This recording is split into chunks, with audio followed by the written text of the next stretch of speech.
हाँ, तो जी कैसे हैं आप लोग? उम्मीद और आशा है कि सभी अच्छे होंगे। तो चलिए आज हम बात करने वाले हैं किसके बारे में?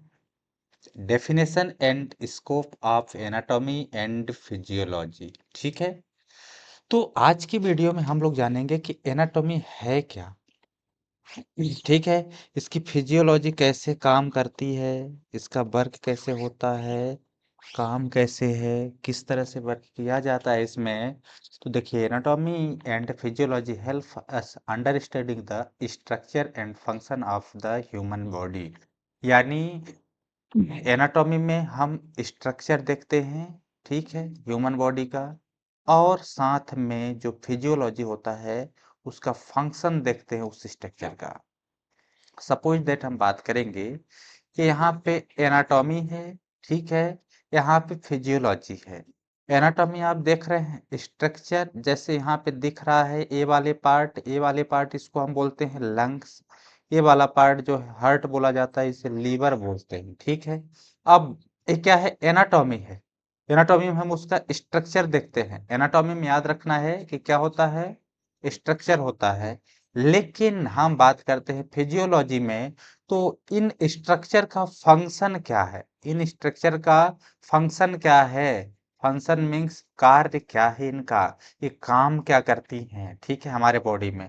तो ये है, देखिए, अब हम डायरेक्ट डिस्कशन करने वाले हैं किस चीज पे। देखिए, किस चीज पे डिस्कशन करने वाले हैं कि डेफिनेशन ऑफ एनाटॉमी, यानी एनाटॉमी का डेफिनेशन क्या है, ठीक है। Definition of anatomy and definition of physiology and definition of physiology. देखिए, एनाटॉमी में होता ये है कि study of the structure of the body. Study of the structure of the body, यानी किसी भी बॉडी का स्ट्रक्चर वो क्या कहलाता है? एनाटॉमी कहलाता है। लेकिन एक साइड हम बात करेंगे फिजियोलॉजी का डेफिनेशन क्या है कि study of the function of the body, यानी फिजियोलॉजी में किसी भी स्ट्रक्चर का कार्य क्या है, वो कार्य क्या करती है, उसको हम बोलते हैं फिजियोलॉजी। क्या बोलते हैं? फिजियोलॉजी। देखिए एग्जाम्पल में, जैसे यहाँ पे shape of the heart, heart का शेप क्या है? इस तरह से है। लेकिन ये क्या है? स्ट्रक्चर है, एक शेप है, एक आकार है हार्ट का, ठीक है।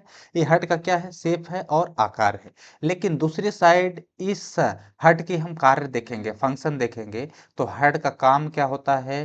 ब्लड को पंपिंग करना। काम क्या होता है इसका? ब्लड का पंप करना, ब्लड ट्रांसपोर्ट, ब्लड का ट्रांसपोर्ट। देखिए, यहाँ पे है लंग्स। क्या है? Lungs in the chest. Anatomy हम देखेंगे, जो लंग्स होता है वो चेस्ट कैविटी में पाया जाता है। लेकिन उस लंग्स का काम क्या होता है? ब्रीथिंग करना, गैस को लेना, गैस को छोड़ना, दैट मीन्स ब्रीथिंग करना, सांस लेना। Bone and muscles, digestion and excretion, ठीक है। अब देखिए, ब्रांच ऑफ एनाटॉमी। एनाटॉमी की कितने ब्रांच हैं? तो सपोज दैट हम बात करेंगे कि एनाटॉमी के 3 ब्रांच है। पहला, ठीक है, दूसरा और तीसरा। पहले ब्रांच में होता है ग्रॉस एनाटॉमी, और इसी ग्रॉस एनाटॉमी को हम बोलते हैं ऑर्गन एनाटॉमी। क्या बोलते हैं? ऑर्गन एनाटॉमी बोलते हैं। दूसरा माइक्रोस्कोपिक एनाटॉमी। माइक्रोस्कोपिक एनाटॉमी में हम स्टडी करते हैं किसी भी सेल की और किसी भी स्ट्रक्चर का। लेकिन लास्ट और थर्ड बात करेंगे डेवलपमेंटल एनाटॉमी। इसमें हम कुछ नया चीज का आविष्कार करते हैं, डेवलपमेंट करते हैं, ठीक है, by chemically, by physically process, उसको हम बोलते हैं growth from embryo the adults. यानी दैट मीन्स अब कह सकते हैं किसी भी चीज का एक्सपेरिमेंट करना, तो एक्सपेरिमेंटल एनाटॉमी कहलाता है। Branch of physiology. Branch of physiology की बात करेंगे तो इसमें ये होता है सेल फिजियोलॉजी। क्या बात करेंगे? Cell physiology. सेल के फिजियोलॉजी में हम देखते हैं सेल का function. Systematic physiology means organ system होता है। ह्यूमन फिजियोलॉजी मीन्स होता है बॉडी फंक्शन, यानी ये क्या होता है? बॉडी फंक्शन कैसे काम करती है। अगला टाइप है, अगला पार्ट है हमारे पास relationship between anatomy and physiology, यानी एनाटॉमी और फिजियोलॉजी के बीच में दोनों का रिलेशन क्या है ये देखेंगे। सबसे पहले स्कोप ऑफ एनाटॉमी की बात करेंगे एंड दूसरे साइड हम देखेंगे स्कोप ऑफ फिजियोलॉजी की बात करेंगे। तो हम एक साइड देख लेते हैं एनाटॉमी का स्कोप क्या है। तो मेडिकल साइंस एंड सर्जरी में एनाटॉमी का यूज किया जाता है, यहाँ पे इसका स्कोप है। डायग्नोसिस एंड ट्रीटमेंट में किया जाता है, किसी भी चीज किसी भी बीमारी को पहचान करना और उसका ट्रीटमेंट करना। अंडरस्टैंडिंग बॉडी पार्ट, यानी इसमें हम बॉडी पार्ट को अच्छे से जान सकते हैं।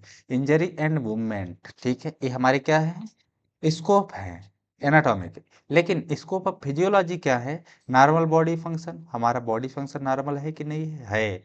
हेल्थ एंड हेमियोस्थेटिक्स, हाँ that means right.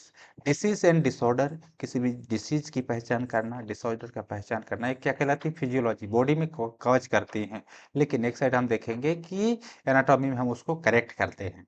Medicine and sports science किसमें होता है, मेडिसिन एंड स्पोर्ट्स साइंस। देखिए स्ट्रक्चर डिटरमाइन फंक्शन करते हैं, यानी दोनों के बीच में क्या कंपैरिजन करना है, रिलेशनशिप क्या होता है। जैसे मान लीजिए हमारे पास यहाँ पे एक क्या है, लंग्स है, ये क्या है, लंग्स है। इसे क्या बोलेंगे, लंग्स। लंग्स का काम होता है गैस को एक्सचेंज करना इन लंग्स, यानी गैस को एक्सचेंज करना, वो क्या काम होता है, लंग्स का काम होता है। जैसे यहाँ पे ये देखिए एल्वोली दिख रहा होगा, एल्वोली दिख रहे हैं यहाँ पे छोटे छोटे पार्टिकल्स में राउंड सर्कल में दिख रहे हैं। लेकिन अब ये तो क्या है, एनाटॉमी, एनाटॉमी की हम बात करेंगे तो इस साइड चलेंगे तो इनका, इन एल्वोली का यहाँ पे देखिए स्ट्रक्चर दिख रहा है, ठीक है, इनका स्ट्रक्चर, ठीक है। तो ये समझ गए importance of study anatomy and physiology, हमें क्यों करनी चाहिए, क्यों इंपॉर्टेंट है स्टडी करना एनाटॉमी एंड फिजियोलॉजी की। गुड हेल्थ रहता है, हम, ठीक है, किसी भी चीज को आइडेंटिफाई कर सकते हैं, पहचान कर सकते हैं, मेडिकल कैरियर में इसका बेनिफिट होता है, बॉडी नॉलेज होती है, ठीक है। एजुकेशन एंड एनवायरनमेंट में इसका ये होता है जिसको हम इनोवेमेंट कह सकते हैं। एक्सरसाइज एंड न्यूट्रिशन में भी काम आती है। ये बॉडी की आप एक एक पार्ट जानते हैं, जैसे रामदेव बाबा, उसको बॉडी की नॉलेज है, एनाटॉमी की पता है, तो एक्सरसाइज करवा करके, योगा करवा करके बॉडी का ट्रीटमेंट कर सकता है कि नहीं करता है, कर ही रहा है। तो ये सब होती है, इसलिए हमें एनाटॉमी एंड फिजियोलॉजी पढ़नी चाहिए, जानकारी होनी चाहिए।